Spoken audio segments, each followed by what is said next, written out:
hex key, 2 different size with O-ring.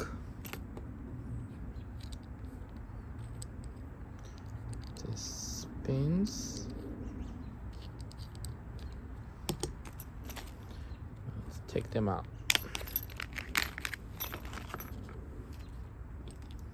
I think this O-ring goes here, fits perfect.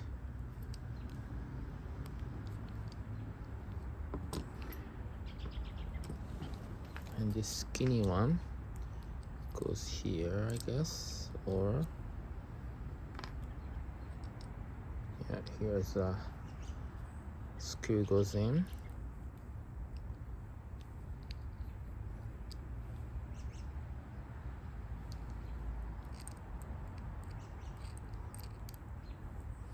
There are 2 screws and 3 holes. What, 4? Yeah, 4 holes.